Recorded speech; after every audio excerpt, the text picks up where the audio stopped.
Hello everybody and happy holidays. Sarah Robinson with Chicago Film News. Today I have the pleasure of sitting with Chicago's very own movie critic, Simmons of Kicking the Seat. Welcome, happy holidays. Hey, happy holidays to you. Thank you for having me. Thanks for being here. We are going to be talking about the shot in Chicago movie, Princess Sid. It is about a 16-year-old girl, Sid, who moves to Chicago for a couple of weeks from South Carolina to stay with her aunt, who's an author. And over the course of a couple of weeks, they both come to learn about each other and learn some life lessons and develop some new relationships. At the very beginning of this movie, I did not think I was going to like it. And I will say I loved this movie, but right away, I thought that the girl playing Sid, who did an amazing job, I thought in the end, I wasn't gonna like her. She looked too old to me to be playing a 16-year-old girl. She had it down. She had the facial expressions that I have nieces and I have cousins that are all that age. She's curious about herself, she's curious about others, she's curious about her sexuality, but they don't delve too far into any of those, I feel like.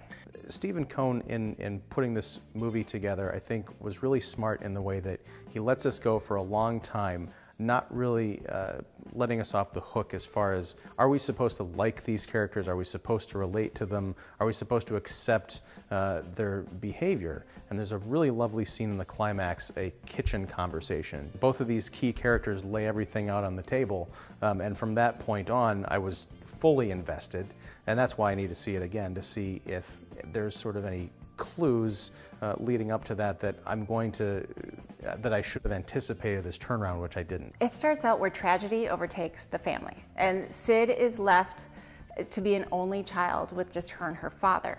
There's a tenderness to this that really underscores Sid's struggle, you know, what she's had to go through, that I think it all is wrapped up in a bow in that last scene. The themes you talked about with the lack of a maternal influence, that didn't really strike me until that last scene, which is a phone call between Miranda and Sid after they've parted ways.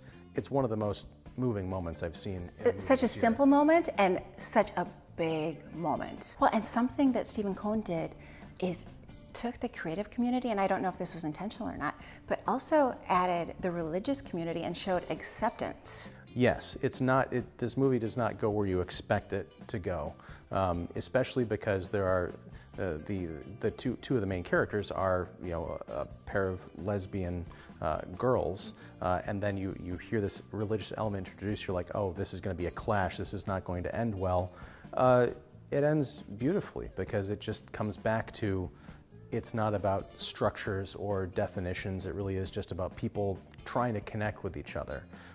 Sometimes that's through the structure of spirituality and religion. Sometimes it's just someone going in to get a cup of coffee and meeting a soulmate. Absolutely. Something else I find interesting is, as we've discussed, it's character-driven, female character-driven. More specifically, Stephen Cohn is a man. Mm-hmm. And this is his perspective on women, but I think he really nailed it. I think he did a really, really good job just showing the true essence of these people in a believable and likable way. I'm glad to hear you say that, because that was my impression watching it, but I'm not a woman, for the record. You know, when I watch movies that are written for women but are written by men or directed by men, I always wonder how much of my experience is genuine. Like, oh, this feels like a woman could have written it, and sometimes that's true, and I'll talk to a woman, and sometimes it'll be like, oh no, that was completely inauthentic to the experience. But I'm glad to hear, I'm sure Stephen Cohn would be as well, that he's succeeded. Now, would you recommend this film? Absolutely, yeah. This is on my list of best films of the year. Oh, that's huge. That's a big compliment. Yeah. I loved this film too. I would recommend it as well.